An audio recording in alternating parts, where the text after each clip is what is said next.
Boa noite a todos e todas. Mais uma noite para o nosso Evangelho no Lar. Hoje, numa noite muito fria, né? Uma noite de quarta-feira muito fria aqui em Caruaru.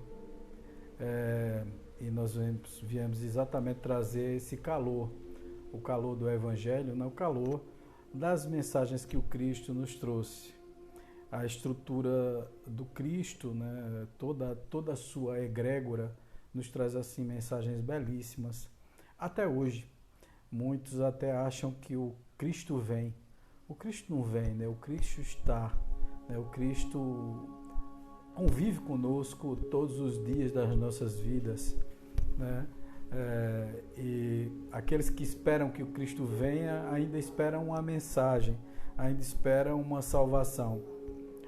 Para nós que sabemos que o Cristo já veio e que está conosco o tempo todo, não é necessário esperar que ele venha, né? Ele já está dentro dos nossos corações, só falta mesmo nós praticarmos essas coisas maravilhosas que ele trouxe, que ele nos deixou, né? Como mensagens. Então, para começar o nosso Evangelho no Lar, normalmente, lógico, seguindo as recomendações, para um bom Evangelho no Lar é preciso que você escolha um dia da semana, um horário adequado, jamais deixa o teu compromisso com a espiritualidade, mesmo que apareçam pessoas, então coisas que atrapalhem você, você não atrapalha você. Então você faça no momento certo.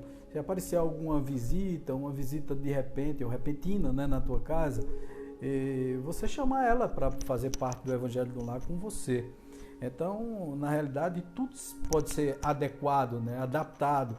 Não deixe de fazer. Não, mas eu vou ser mal educado com a visita, dizendo a ela que venha fazer parte do Evangelho. Se ela não for espírita ou se não for uma pessoa religiosa, o que é que eu vou fazer? Bom, provavelmente ela foi a inconveniente chegando na tua casa num horário sem avisar, sem dizer que ia na tua casa. Então, na realidade, chame-a para fazer o Evangelho. Se ela não quiser fazer o Evangelho, você diz a ela que espere só um pouco, que com pouco tempo você sai, pede licença a ela, se recolhe junto com sua família e faça o Evangelho.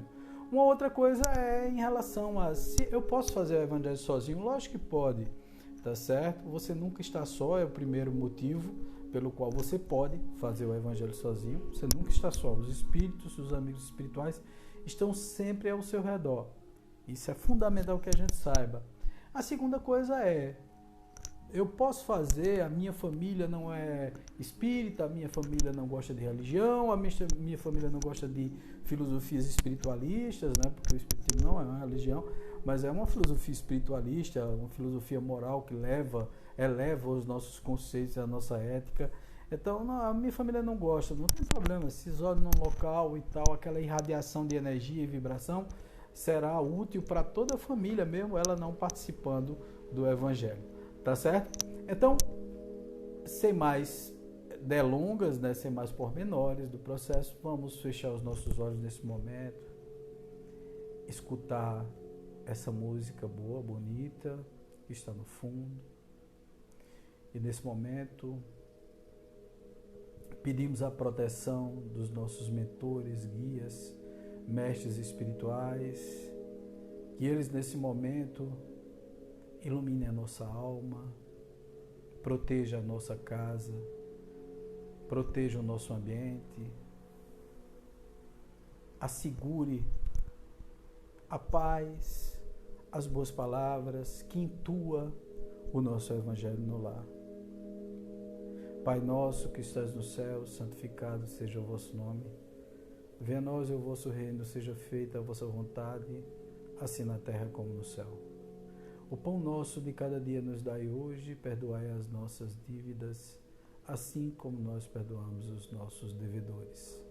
Não nos deixeis cair em tentação, livra-nos de todos os males, que assim seja. Está aberto mais um Evangelho no Lar. Vamos aqui abrir uma parte qualquer do Evangelho.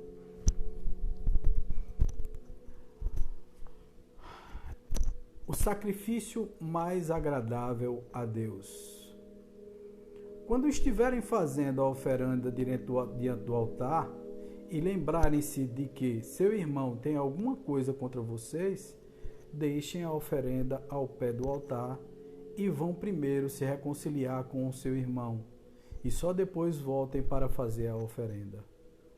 Quando Jesus disse reconciliem-se primeiro com o seu irmão antes de se apresentarem a oferenda ao altar, ensinou que o sacrifício mais agradável ao Senhor é o sacrifício do próprio ressentimento, pois antes de solicitar o perdão de Deus é preciso já ter perdoado.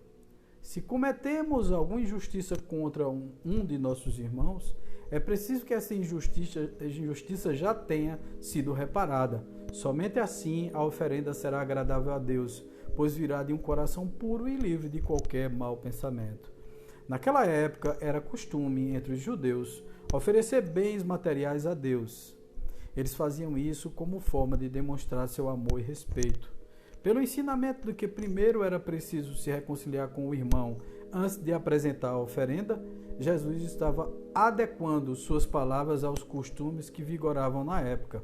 O verdadeiro cristão não precisa fazer doações materiais a Deus, pois ele espiritualizou o sacrifício e sabe que o ensinamento do perdão é muito mais importante do que a oferenda. Ele oferece a sua alma e essa deve estar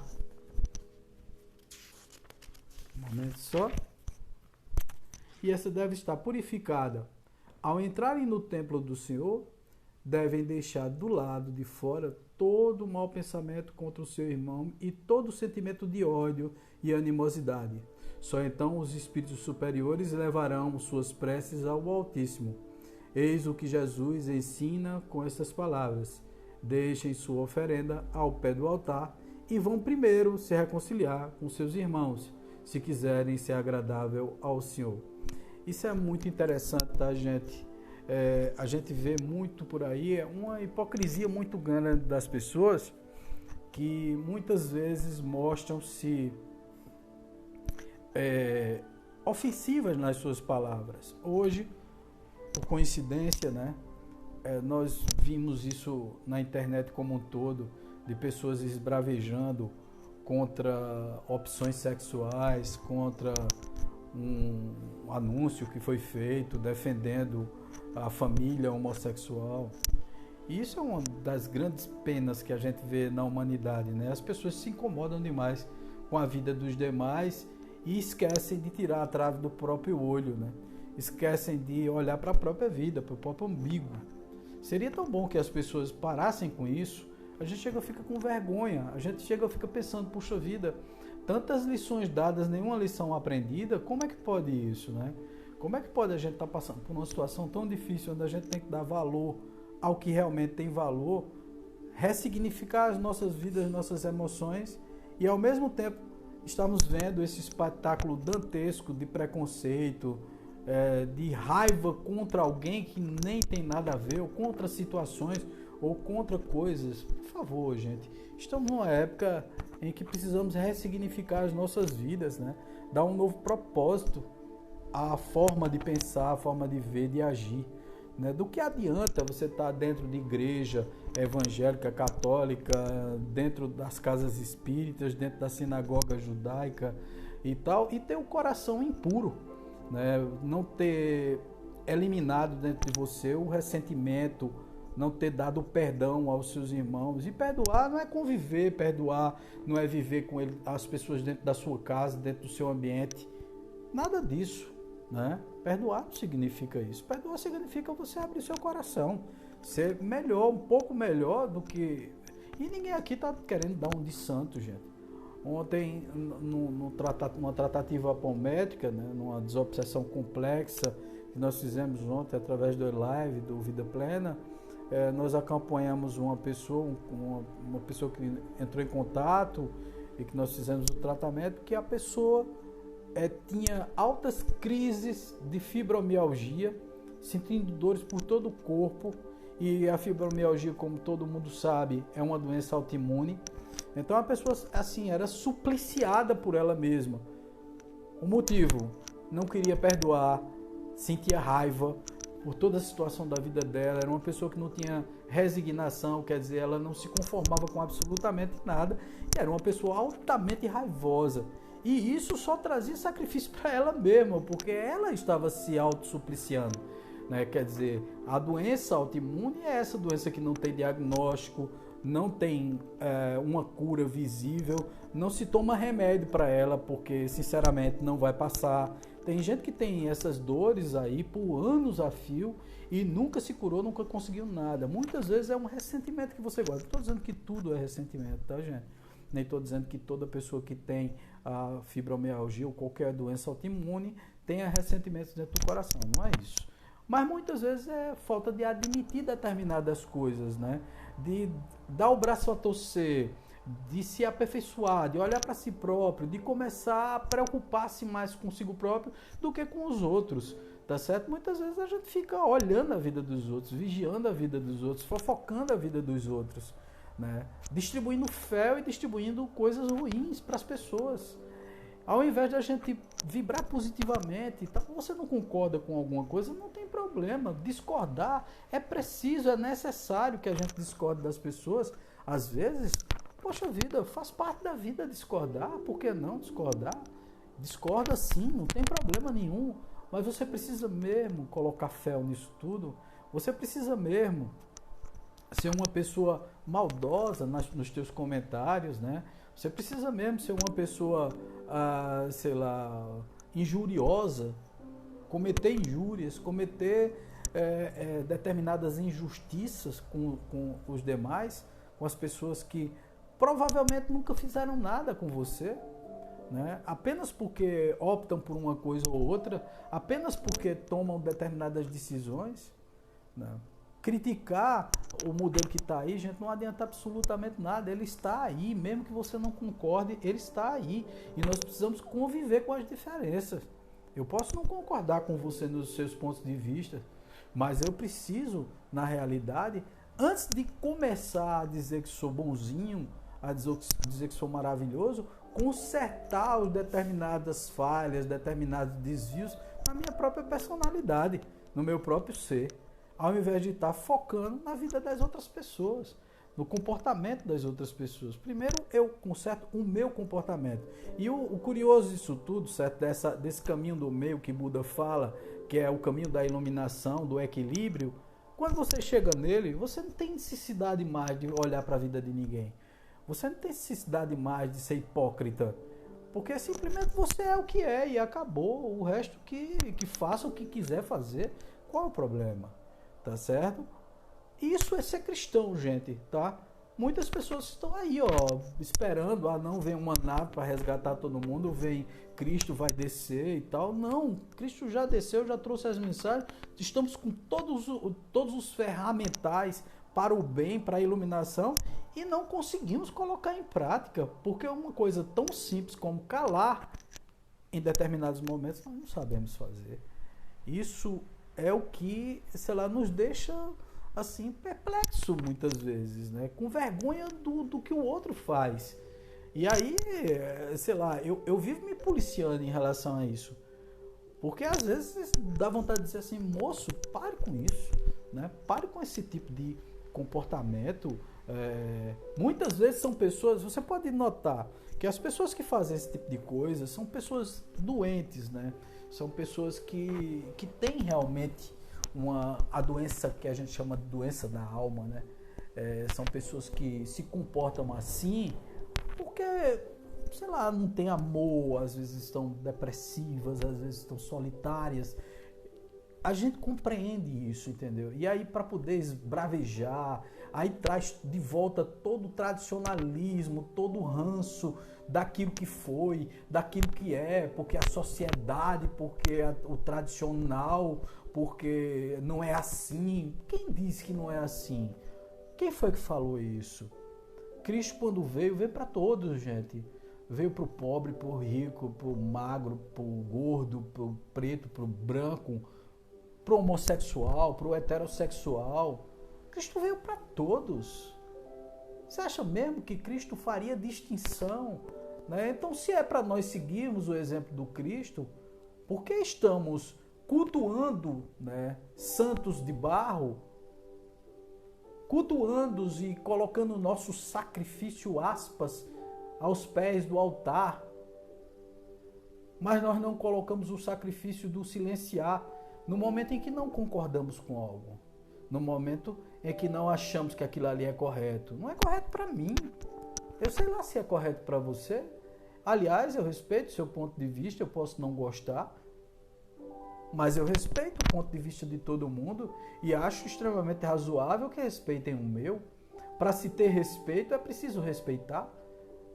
Para se ter de retorno coisas positivas e coisas boas e belas, é preciso transferir para o mundo coisas boas e belas. Tá certo? Então não adianta absolutamente nada, essa passagem do Evangelho vem dizer exatamente isso. Antes de fazer tua oferenda, primeiro conserte os seus conceitos. Antes de entrar numa igreja, antes de ir para um culto, ir para uma missa, antes de ir para uma sinagoga, antes de ir para uma casa espírita, conserte os seus conceitos de vida, né? Conserte-se a si próprio, para depois pensar em determinadas possibilidades, porque você não vai consertar o outro. Hoje eu falei com uma pessoa amiga sobre isso. Ninguém conserta ninguém. Nem nós que somos pais conseguimos consertar os nossos filhos. Nós educamos o filho para a vida, mas o filho anda só. Nós precisamos prepará-lo. Segundo um grande poeta, profeta, que eu adoro, Khalil Gibran, nossos filhos não são nossos filhos, são filhos da vida, são filhos do mundo. Eu não posso querer viver a vida deles, eu preciso prepará-los para viver a própria vida. E é assim que funciona o mundo. E aí, em prepará-los, eu preciso colocar para eles valores corretos, né? Ao invés de jogar preconceitos em suas cabeças, eu preciso estimular valores belos.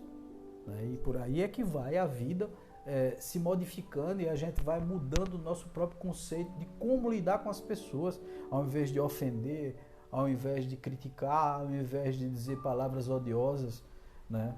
E aí me recordo também de uma das passagens do Evangelho onde Jesus disse: se olhares para o teu irmão e disseres raca, era uma expressão de desprezo, né? De homem vil, homem covarde, ou homem sem fé. Né? Antes de dizeres isso ao homem, conserta a ti mesmo, né? Olha a trave no teu próprio olho, porque se disseres raca ao seu irmão, estarás condenado. Aí ele diz ao fogo do inferno, que era a linguagem daquela época. O que é o fogo do inferno? É o fogo do inferno da consciência, porque quanto mais a gente condena o outro, mais a condenação vem à nossa direção. Quando você aponta um dedo para alguém, você tem 3 dedos apontados para si. O que significa dizer que você tem muito mais do defeito que você aponta do que a pessoa que você apontou. Você identificou porque faz parte de você. Olhe-se no espelho, tudo é reflexo. Tá? Isso é fundamental a gente entender, tá bom, gente? Então, era essa a mensagem de hoje. Eu gostaria que todos nesse momento fechassem os olhos e concentrassem no copo de água que você colocou ao lado da sua cabeceira, na sua mesa, onde você estiver agora, e nós vamos transferir o magnetismo para a água e pedir ao mesmo tempo vibrações positivas para todos aqueles que estão nos escutando, para as pessoas que estão necessitando dessa vibração. Então, nesse momento, nós pedimos vibrações pela paz da terra, pela fraternidade entre os povos, pelos dirigentes de todas as nações, pelo nosso Brasil, pelos nossos governantes, pela saúde dos enfermos de Covid nesse momento, por todos os enfermos, pelos doentes do corpo e da alma, pela unificação das religiões, pela reabilitação dos que estão presos, pelos viciosos, pelo reerguimento dos decaídos, pelos trabalhadores do bem, pelas crianças, pelos jovens, pelos velhinhos, pela harmonia dos lares desajustados, pela iluminação dos espíritos sofredores, pelo nosso trabalho, pelos companheiros de trabalho, pelos nossos vizinhos, pela divulgação do Evangelho, pelos nossos amigos e inimigos e por nós mesmos. Nesse momento, que seja transferida para a água abençoada, que é o líquido mais puro que existe, todos os eflúvios, todas as energias do bem, Que cada partícula dessa água seja um refrigério para a alma, seja uma cura psíquica e uma cura material para o nosso corpo. Que assim seja. Pai nosso que estás no céu, santificado seja o vosso nome. Venha a nós o vosso reino, seja feita a vossa vontade, assim na terra como no céu. O pão nosso de cada dia nos dai hoje, perdoai as nossas dívidas, assim como nós perdoamos os nossos devedores. Não nos deixeis cair em tentação, livra-nos de todo o mal, que assim seja. Ave Maria, cheia de graça, o Senhor é convosco, bendita sois vós entre as mulheres, bendito é o fruto do vosso ventre, Jesus. Santa Maria, Mãe de Jesus, rogai por nós, pecadores, agora e na hora do nosso desencarne. Que assim seja. Agradecemos nesse momento a presença de todos os Espíritos que vieram nos influenciar, nos intuir e nos tocar o coração com as palavras de Jesus. Agradecemos a todos, desde aqueles que apenas estão nos guardando, protegendo nesse momento, que é a função mais importante que existe, é a guarda e a proteção da nossa integridade física e mental. Agradecendo também a todos os espíritos mentores da nossa casa, os mentores familiares, os protetores familiares. Agradecemos a todas as equipes médicas que fluidificaram a água, que magnetizaram esse líquido precioso. Agradecemos a todos os espíritos que vêm também para aprender, para beber da água do Evangelho. Gratidão. Encerramos assim o nosso Evangelho no Lar. Paz, luz, sempre. Muito obrigado.